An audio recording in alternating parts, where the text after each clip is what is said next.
because it will release constantly nano particles in the plastic,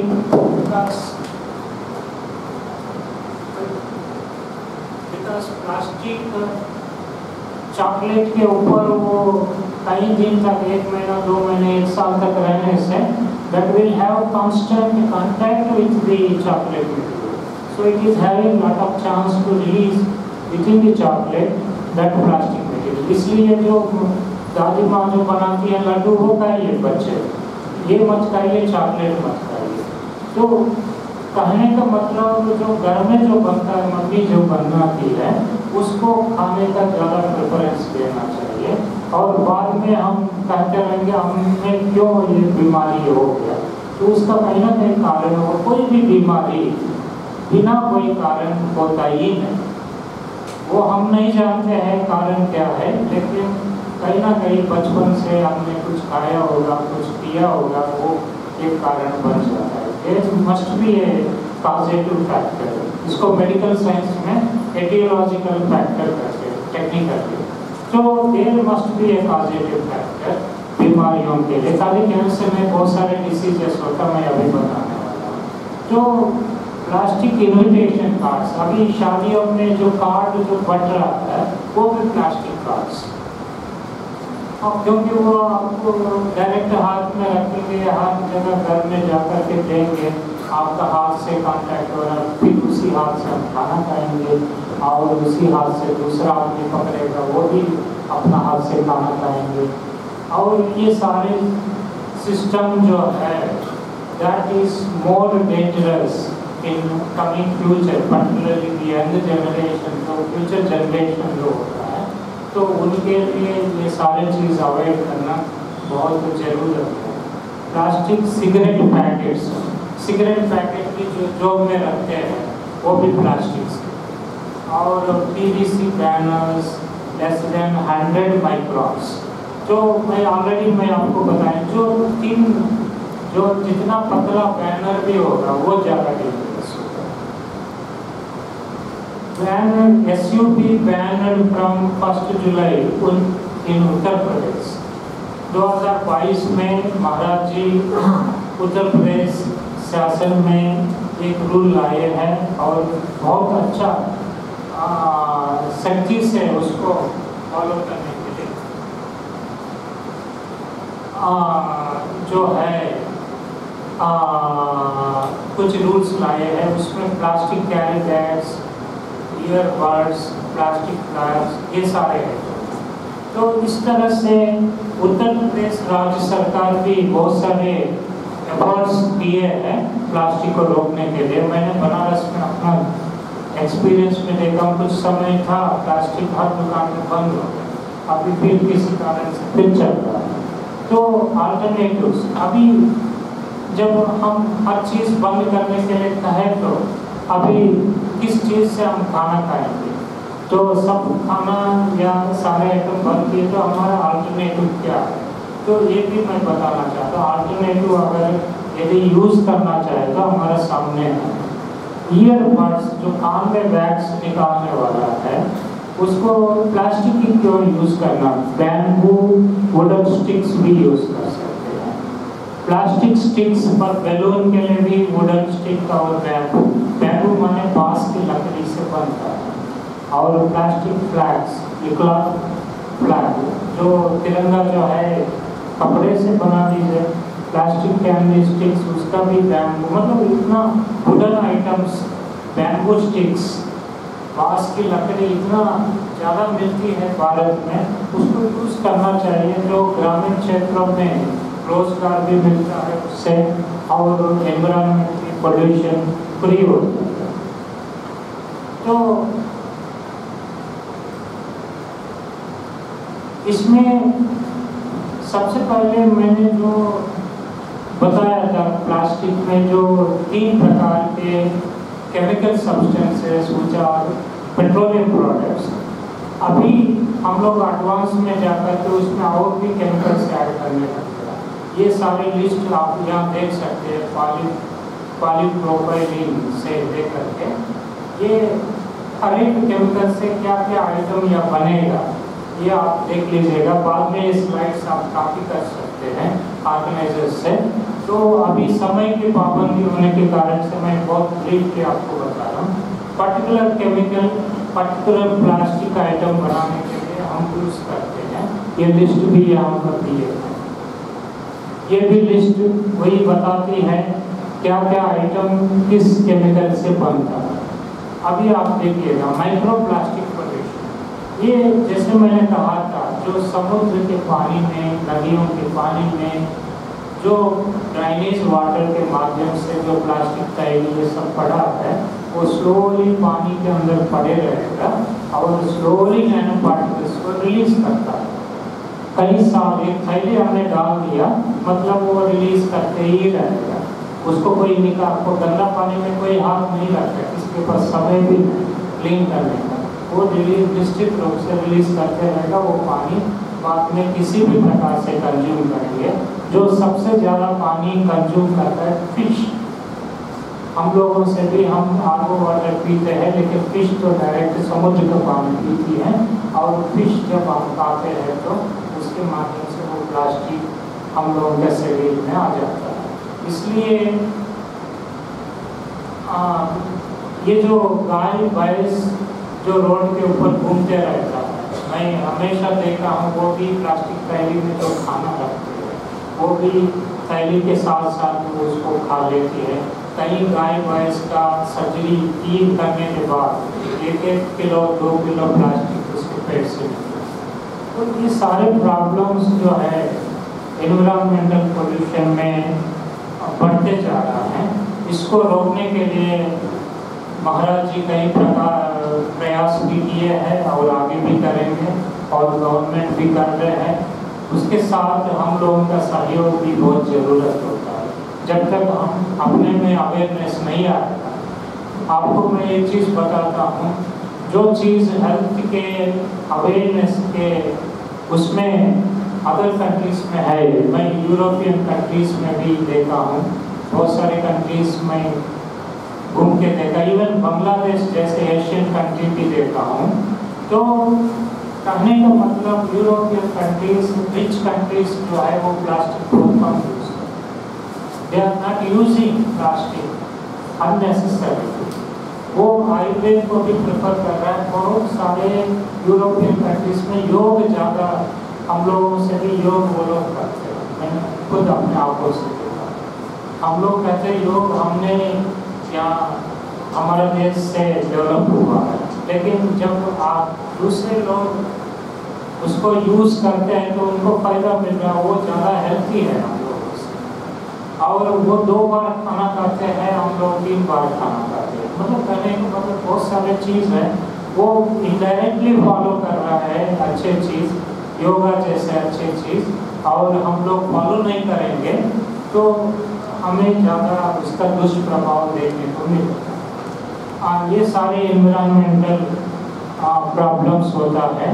बहुत सारे important information आगे slides में है, इसलिए मैं ये स्लाइड्स जो है स्किप कर रहा हूँ। Harmful effects of plastic on health. ये खाली कैंसर नहीं, ये प्लास्टिक और क्या क्या हार्म करती है। It disrupts hormonal growth. Body में हार्मोन्स को इम्बैलेंस बना देती है।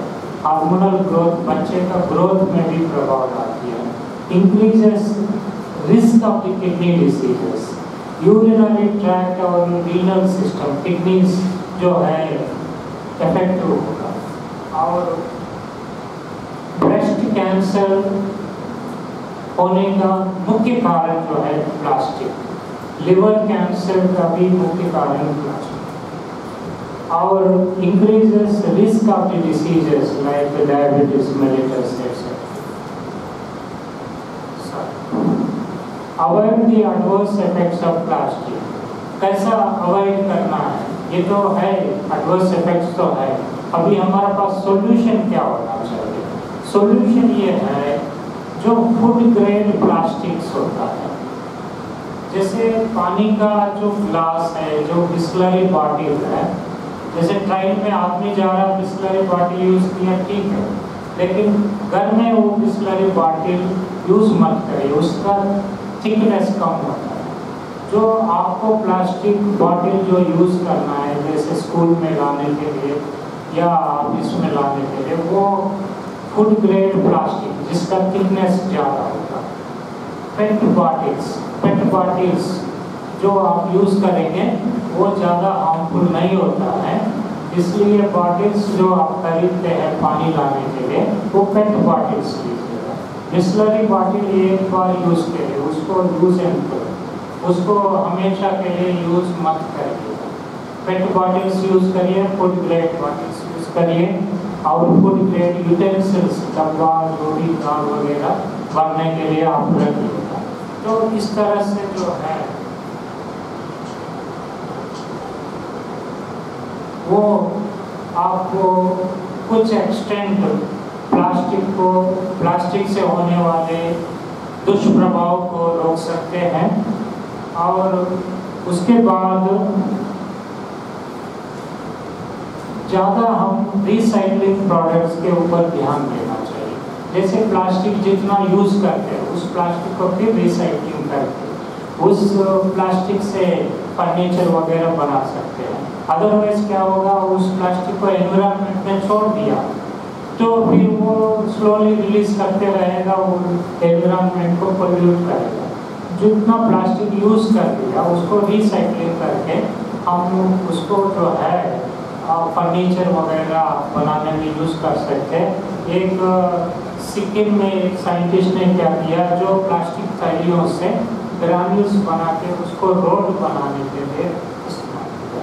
तो इस तरह से कोई प्रोडक्ट में यूज़ करिए ताकि प्लास्टिक ऐसा मिसयूसेज नहीं होगा, एक्सेसिवली बनेगा। क्योंकि अदरवाइज हम जाते रहेंगे प्लास्टिक आइटम्स को, उसका रिसाइकलिंग नहीं करेंगे तो एनवायरनमेंट में उसका क्वांटिटी बढ़ता है। उसको रोकने के लिए रिसाइकलिंग भी जरूरी है। आयुर्वेद क्या करती है? आज भी आप साउथ इंडिया में जाइएगा, बहुत सारे होटल्स में, कुछ गांवों में जो शादी जैसे फंक्शंस होता है, केले के पत्ते में खाना खाते हैं। अभी भी होटल्स में खाना केले के पत्ते में खिलाते हैं। कुछ होटल्स आगे बढ़ करके बड़े होटल्स जो है स्टील प्लेट में केले के पत्ते रख करके खाना खाने के बाद केले के पत्ते जो है फेंक देते हैं और प्लेट साफ रहता है, उसको खाली जस्ट एक बार वॉश करते हैं। तो वॉशिंग वर्क लेबर कास्ट कम पड़ जाता है। और कुछ होटल्स में केले के पत्ते ऐसा यूज़ करते हैं। और ये जो पत्थर यूज़ करते हैं वो भी हमारा वहाँ यूज़ होता है, यहाँ पर भी यूज़ होता था पहले। अभी धीरे धीरे ये आउट ऑफ डेट कम होते जाता है। प्लास्टिक मैरिज फंक्शंस में ये सब जगह प्लास्टिक प्लेट्स यूज होता है, लेकिन हम लोग इसमें we can compare to this Ayurveda traditional items. Ayurveda में ये केले के पत्ते को पॉइजन एंटीडोट के रूप में भी बताते हैं, क्योंकि अगर फूड में कोई पॉइजनस सब्सटेंस है उसको ये केले के पत्ते, क्योंकि इसका अल्कलिन नेचर होने के कारण से ये ऑब्जर्व करती है और ऑब्जर्व करने से पॉइजनस सब्सटेंस उसमें न्यूट्रलाइज होगा। इसलिए साइंटिफिकली भी इसको प्रेफर कर सकते। और ये पत्थर जो बनता पलाश के पत्थर और जो सागवान के साखू के पत्थर से, जिसका पत्थर चौड़ा होता है, उससे भी बनाते हैं। ये सब यूज़ करते हैं, ये सब इको फ्रेंडली है और ये ज़मीन में ऑब्जर्व करता है। तो ये सॉल्यूशन है। फिर प्लेट्स या प्लास्टिक प्लेट्स यूज़ ना करके traditional Ayurveda leaf material we can use. अभी प्लास्टिक वेस्ट जनरेशन मैं ख़त्म कर रहा हूँ, बस दो मिनट। प्लास्टिक वेस्ट जनरेशन जो है 2015 से लेकर के 2020 तक आप देखिएगा, इसमें कुछ प्लास्टिक का क्वांटिटी बढ़ते गया, टन्स में हम बनाते जा रहे, उतना एनवायरनमेंट में जाएगा ही जाएगा। तो कहने का मतलब plastic waste generated in India, last में बात देखिए 2020 में कितना लंबा हो गया ये बात। तो ये कहने का मतलब प्रोडक्शन हमारा बढ़ते जा रहा है, जैसे पॉपुलेशन बढ़ रहा है उसके रेशियो में प्लास्टिक भी बढ़ते जा रहा है। इसके ऊपर फोकस करना, ध्यान देना बहुत ही आवश्यकता है, क्योंकि हमारा फ्यूचर कमिंग जनरेशन जो है ज़्यादा प्रभावित ना हो। आपको ये देखिएगा, प्लास्टिक थैली में आदमी ला रहा है चाय और आप इसमें उसमें कप में डाल के दे रहा है, इतना ये 10 मिनट में ही वो काफ़ी नैनो पार्टिकल्स रिलीज करेगा। उसके बाद नीचे आप देखिएगा प्लास्टिक बॉटल में, ग्लास में चाय दे रहा है। These are the heart media. Heart media will observe plastic nano particles, micro particles very rapid. मतलब कहने का मतलब जो है बहुत तेज गति से हार्ट कंडीशन में प्लास्टिक आ जाता है फूड आइटम। तो गवर्नमेंट भी काफ़ी स्टेप्स ले रहा है और इसको जैसे विदेशों में करते हैं ऐसा हमारे देश में भी करने का बहुत सारी जरूरत है। और world environment day, Yogi Adityanath ji Maharaj ji stresses on the people, support to check pollution. Maharaj ji ने अपील किया है, हमारा जो पॉपुलेशन है उनसे अपील किया है आप प्लास्टिक को कम यूज़ करिए। उन्होंने एक मंत्र बताया, 6 रूल्स।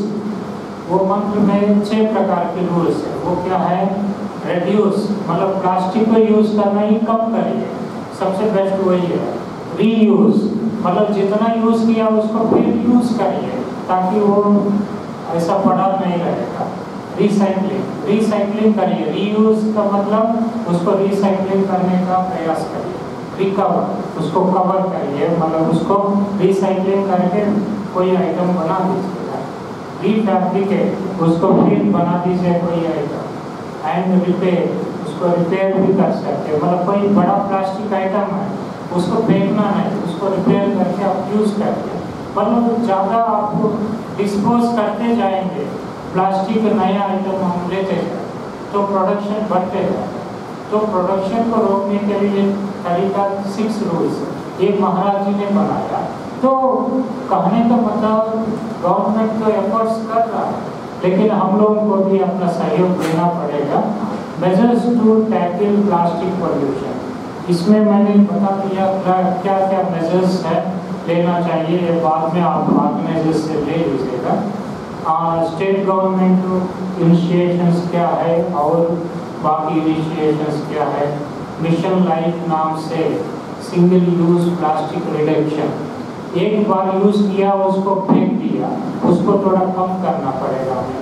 जैसे प्लास्टिक चेयर यूज़ कर रहे हैं लगातार, वो ज़्यादा नुकसान नहीं करेगा। बार बार थैली ला रहे हैं, फेंकते जा रहे हैं, शैम्पू पैकेट यूज़ कर रहे हैं, फेंकते जा रहे हैं, that has to be reduced, उसको थोड़ा कंट्रोल करना पड़ेगा। प्लास्टिक वेस्ट मैनेजमेंट ऑप्शंस, यहाँ पर रिड्यूस करना बहुत फेवर्ड ऑप्शन है। अगर रिड्यूस नहीं कर पाएंगे तो रीयूज और रिसाइकिल और लैंडफिल, तो इस तरह से हम ये सभी करेंगे। तो बनारस हिंदू यूनिवर्सिटी के जो संस्थापक जो मदन मोहन मालवीय जी हैं, तो उनको धन्यवाद देता हूँ, मुझे अपॉर्चुनिटी दिया है काशी हिंदू विश्वविद्यालय में काम करने का। तो उस तरह से महान व्यक्तियों के आचरणों को देखते हुए हम लोगों को इंस्पिरेशन मिलता है। आज महाराज जी भी कई चीज़ उनके जैसे काम करते हैं, उसको भी देखने के लिए आप सबको मौका मिलता है। आप सब लोग धन्यवान हैं, पुण्यवान भी हैं। और इस विषय के साथ कुछ आप लोग, आपके मन में कोई डाउट है या शंका है तो आप मेरे से पूछ सकते हैं। और इस अपॉर्चुनिटी को देने के लिए I am very much thankful to the organisers, particularly the अध्यक्ष महोदय जो राजवंत राव साहब हैं, और उनकी अध्यक्षता में बात करने का मौका मिला है, इसके लिए भी धन्यवाद है। आप सभी लोग पेशेंसी से इसको सुने हैं। और आपको भी धन्यवाद देता हूँ। धन्यवाद। Thank you very much.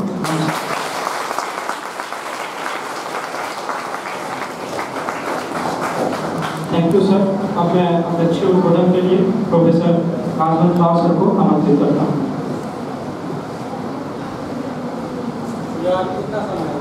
2 minute 3 minute?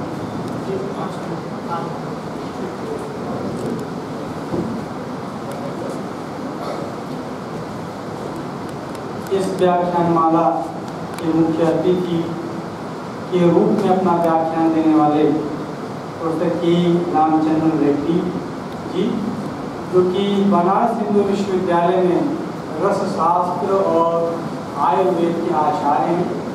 और कहने की आवश्यकता नहीं कि जैसा कि संचालक महोदय ने बताया, वो करीब 24 से अधिक पुस्तकों के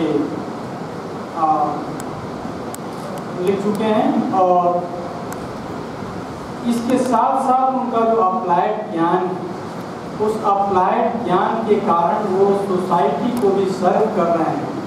और आयुर्वेद जो सस्टेनेबल डेवलपमेंट का एक हिस्सा है, उसे जगह जगह अपने व्याख्यानों, अपने रिसर्च पेपर के द्वारा बता।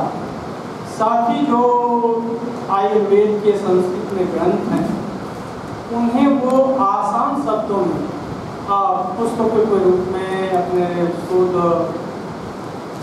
पेपर के रूप में लिखकर लोगों में एक अवेकनिंग, एक जागरूकता जगह। इसके अलावा वेंकट रमन जी और अखिलेश जी, प्रिय विद्यार्थियों, शिक्षक बंधुओं, विकास, प्रदूषण, ये साथ साथ चल रहा है, जो और बहुत दिनों से चल रहा है। यानी तीसरा भी है, मनुष्य या मनुष्य न कहें, अस्तित्व, विकास और प्रदूषण। तीन जो तत्व हैं, एलिमेंट हैं, वो साथ साथ चल।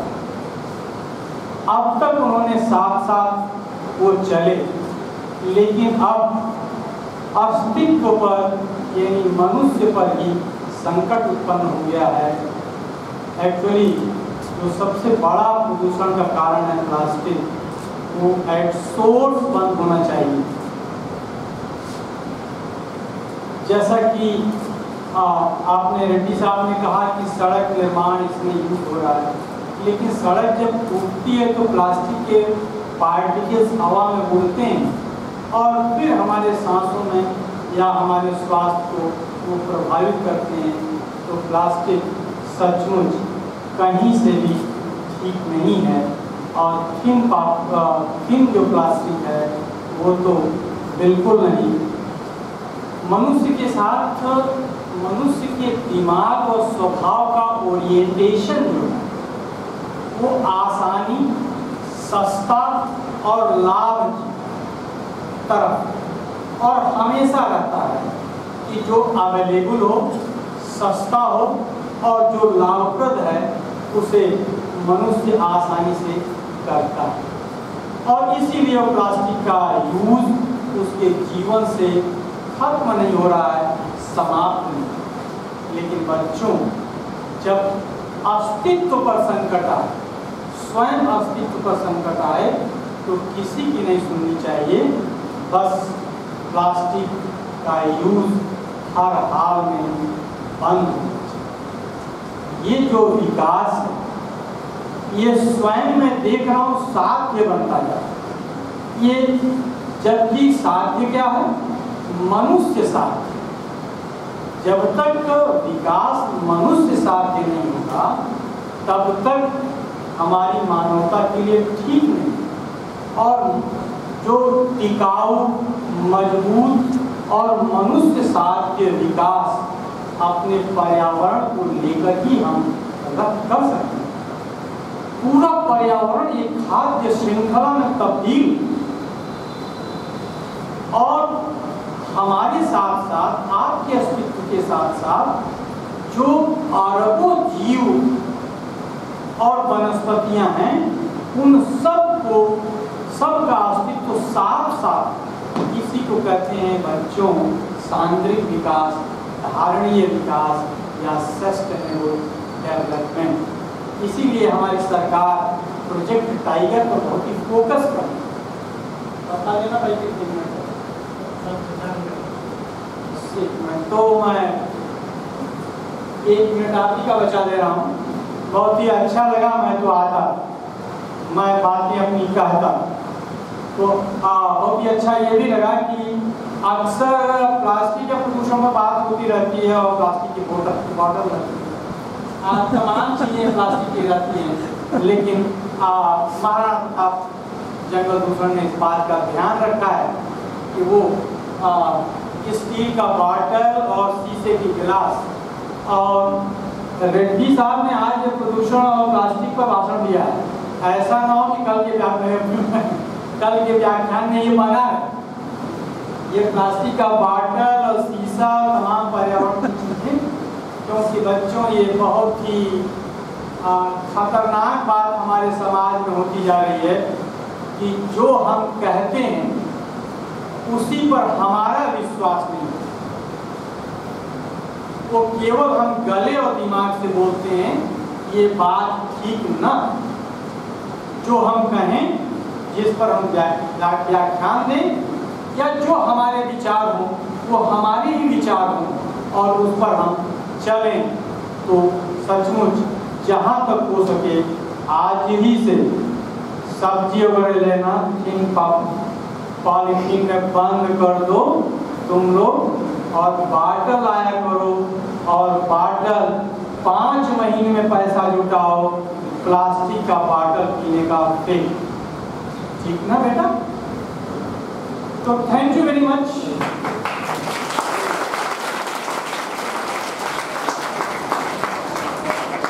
वंदे मातरम में महाविद्यालय की छात्रा।